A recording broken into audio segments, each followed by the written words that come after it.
نحمده ونصلي على رسوله الكريم اما بعد بسم اللہ الرحمن الرحیم السلام علیکم ورحمۃ اللہ وبرکاتہ۔ محترم ناظرین، اس سے پہلے کہ میں اپنی آج کی اس خاص ویڈیو کا باقاعدہ آغاز کروں،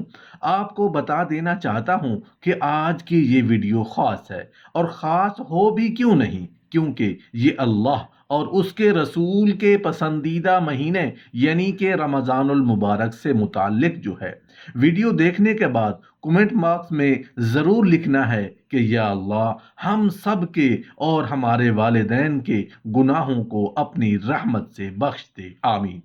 ماہ رمضان میں کسی حاجت مند کی حاجت پوری کرنے کی فضیلت۔ ماہ رمضان کی فضیلت، ماہ رمضان کی پہلی رات کی فضیلت، ماہ رمضان میں صرف ایک روزہ رکھنے کی فضیلت کیا ہے، سفیرہ نامی ہوا کیا ہے، یہ کب چلتی ہے، اور اس سفیرہ نامی ہوا چلنے کے کیا کیا فائدے ہیں، رمضان المبارک میں کسی مسکین کو صدقہ دینے کی کیا فضیلت ہے، رمضان المبارک میں صرف ایک مرتبہ سبحان اللہ پڑھنے کا کتنا اجر و ثواب ملتا ہے، رمضان المبارک میں کسی ننگے انسان کو کپڑے پہنانے پر اللہ کون کون سے انعامات سے نوازتا ہے، رمضان میں وفات پانے کی فضیلت کیا ہے، رمضان میں وفات پانے والوں کے ساتھ قبر کیا معاملہ اور کیا برتاؤ کرتی ہے، سن کر آپ حیران ہو جائیں گے۔ ان تمام سوالات کے جوابات جاننے کے لیے ویڈیو کو آخر تک ضرور دیکھیے گا، اور ثواب کی نیت سے اس ویڈیو کو اپنے فرینڈز اینڈ فیملی میں بھی شیئر ضرور کر دیجیے گا۔ اللہ عز و جل کی عنایتوں، رحمتوں اور بخششوں کا تذکرہ کرتے ہوئے ایک موقع پر رسول اللہ صلی اللہ علیہ وآلہ وسلم نے ارشاد فرمایا کہ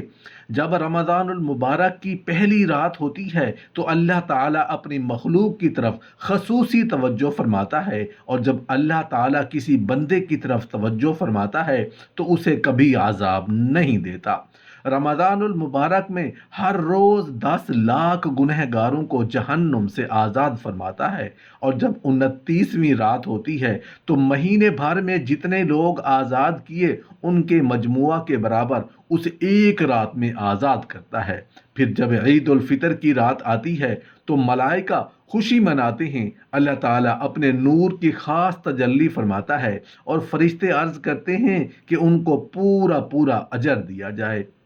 حضرت عبداللہ بن عباس رضی اللہ تعالی عنہ سے مروی ہے کہ رسول اللہ صلی اللہ علیہ وآلہ وسلم کا ارشاد ہے کہ جب رمضان شریف کی پہلی تاریخ ہوتی ہے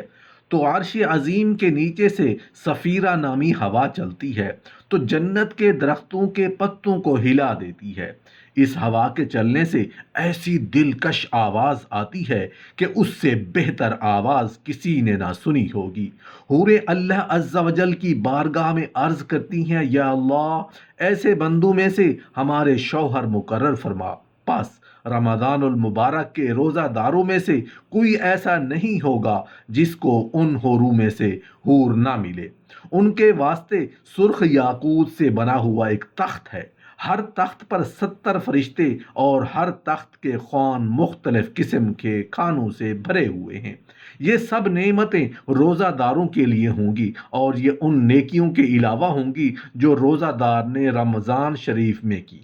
حضرت عبداللہ بن عمر رضی اللہ تعالیٰ عنہ کہتے ہیں کہ رسول اللہ صلی اللہ علیہ وآلہ وسلم فرماتے ہیں، روزہ اور قرآن بندے کے لیے شفاعت کریں گے۔ روزہ عرض کرے گا، اے رب کریم، میں نے اس کو کھانے اور خواہشات سے دن میں روک دیا، میری شفاعت قبول فرما۔ قرآن کہے گا، میں نے اسے رات میں سونے سے باز رکھا، میری شفاعت اس کے حق میں قبول فرما۔ دونوں کی شفاعت قبول ہوگی۔ رسول اللہ صلی اللہ علیہ وآلہ وسلم ارشاد فرماتے ہیں کہ جو کوئی رمضان المبارک میں کسی مسکین کو صدقہ دے تو اس کے لیے اس قدر ثواب ہے گویا اس نے دنیا کی تمام چیزیں صدقہ میں دے دیں، اور جو رمضان المبارک میں ایک رکعت نماز پڑھے گا اس کو اس قدر ثواب ملے گا جتنا کہ غیر رمضان میں 2 لاکھ رکعت پڑھنے سے ملتا ہے۔ اور جو کوئی رمضان المبارک میں ایک مرتبہ سبحان اللہ کہے تو اس کو اس قدر ثواب ملے گا جتنا غیر رمضان المبارک میں 1,00,000 مرتبہ سبحان اللہ پڑھنے پر ملتا ہے۔ اور جو کوئی رمضان المبارک میں کسی ننگے کو کپڑا پہنائے گا تو قیامت کے دن تمام مخلوق کے سامنے اللہ تعالیٰ اس کو 60,00,000 جنتی جوڑے پہنائے گا۔ اور جو کوئی رمضان المبارک میں بھوکے کو کھانا کھلائے گا یا روزہ دار کو روزہ افطار کرائے گا تو اس کو اس شخص کے برابر ثواب ملے گا جس نے بقدر پوری زمین کے غیر رمضان المبارک میں اللہ عز و جل کی راہ میں سونا خیرات کیا۔ رسول اللہ صلی اللہ علیہ وآلہ وسلم نے ارشاد فرمایا، جس کو جوتے میسر نہ ہوں اس کو جوتے پہنانے پر اللہ عز و جل قیامت میں نور کا براق عطا کرے گا جس پر وہ سوار ہو کر پل صراط سے چمکتی ہوئی بجلی کی طرح گزرے گا۔ حضرت عمر فاروق رضی اللہ تعالی عنہ رمضان المبارک کا مہینہ آتا تو فرماتے کہ اس مہینہ کو خوش آمدید ہے جو ہمیں پاک کرنے والا ہے۔ پورا رمضان خیر ہی خیر ہے، دن کا روزہ ہو یا رات کا قیام، اس مہینہ میں خرچ کرنا جہاد میں خرچ کرنے کا درجہ رکھتا ہے۔ حضرت عبد الرحمن صفوی نے ایک طویل حدیث نقل کی ہے جس میں رسول اللہ صلی اللہ علیہ وآلہ وسلم کا ارشاد ہے کہ جو شخص ماہ رمضان میں کسی مجلس ذکر میں شرکت کرتا ہے اللہ عز و جل اس کے ہر قدم کے بدلے میں ایک سال کی عبادت کا ثواب لکھتا ہے اور قیامت کے دن وہ عرش کے سائے میں ہوگا۔ اور رمضان المبارک میں نماز باجماعت کی پابندی کرے اللہ تعالیٰ اس خوش نصیب کو ہر رکعت کے عوض نور کا ایک شہر عطا فرمائے گا۔ رمضان کے مہینہ میں اپنے والدین کے ساتھ احسان کرے اور اللہ تعالیٰ اس کی طرف نگاہ رحمت فرمائے گا اور اس میں اس کا ذمہ دار ہوں۔ جو کوئی ماہ رمضان میں کسی مسلمان کی حاجت پوری کرتا ہے تو اللہ عز و جل اس کی 10,00,000 حاجتیں پوری کرتا ہے۔ جو اس ماہ میں کسی بال بچے دار فقیر کو خیرات دیتا ہے اللہ عز و جل اس کے لیے 10,00,000 نیکیاں لکھتا ہے، اس کے 10,00,000 گناہ معاف کرتا ہے اور 10,00,000 درجات بلند کرتا ہے۔ رمضان میں وفات پانے کی فضیلت کیا ہے؟ جو خوش نصیب مسلمان رمضان المبارک میں انتقال کرتا ہے اس کو سوالات قبر سے امان مل جاتی ہے اور وہ عذاب قبر سے بچ جاتا ہے اور جنت کا حقدار قرار دیا جاتا ہے۔ محدثین کا قول ہے کہ جو مومن اس مہینہ میں مرتا ہے وہ سیدھا جنت میں جاتا ہے، گویا اس کے لیے دوزخ کا دروازہ بند ہے، اور اگر کوئی کافر مرتا ہے تو وہ سیدھا دوزخ میں جاتا ہے، گویا اس کے لیے دوزخ کا دروازہ کھلا ہوا ہے۔ ماہ رمضان کیا آتا ہے؟ رحمت و جنت کے دروازے کھول دیے جاتے ہیں، دوزخ کو تالے پڑ جاتے ہیں، نیز شیطان کو زنجیروں میں جکڑ دیا جاتا ہے۔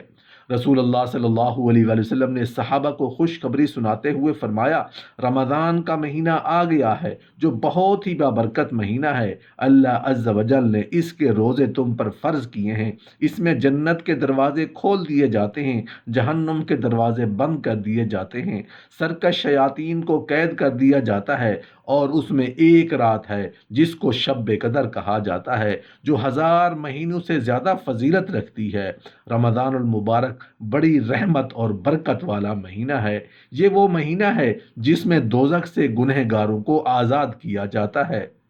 لاکھوں لوگوں کی بخشش ہوتی ہے اور روزہ داروں کے لیے جنت کو آراستہ کیا جاتا ہے۔ حضرت عبداللہ بن عمر رضی اللہ تعالی عنہ سے روایت ہے کہ رسول اللہ صلی اللہ علیہ وآلہ وسلم نے ارشاد فرمایا کہ بے شک جنت ابتدائی سال سے آئندہ سال تک رمضان المبارک کے لیے سجائی جاتی ہے، اور یہ بھی فرمایا کہ رمضان شریف کے پہلے دن جنت کے درختوں کے نیچے سے بڑی بڑی سفید آنکھوں والی حوروں پر ہوا چلتی ہے، وہ عرض کرتی ہیں اے پروردگار اپنے بندوں میں سے ایسے بندوں کو ہمارا شوہر بنا جن کو دیکھ کر ہماری آنکھیں ٹھنڈی ہوں اور جب وہ ہمیں دیکھیں تو ان کی آنکھیں بھی ٹھنڈی ہوں۔ حضرت ابو ہریرہ رضی اللہ تعالی عنہ سے روایت ہے کہ رسول اللہ صلی اللہ علیہ وآلہ وسلم نے ارشاد فرمایا،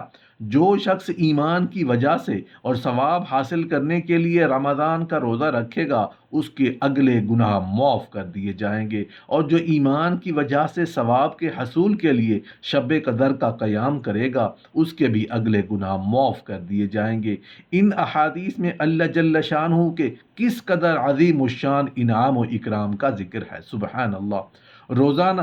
10 لاکھ ایسے گنہگاروں کو بخشش ہوتی ہے جو اپنے گناہوں کے سبب جہنم کے حقدار قرار پا چکے ہوتے ہیں۔ نیز شب جمعہ اور روز جمعہ کی تو ہر گھڑی میں 10 لاکھ گنہگار عذاب نار سے آزاد کر دیے جاتے ہیں۔ اور پھر رمضان المبارک کی آخری شب کی تو کیا ہی بہار ہے کہ جتنے سارے ماہ رمضان میں بخشے گئے تھے اسی شمار کے برابر گنہگار اس ایک رات عذاب نار سے نجات پاتے ہیں۔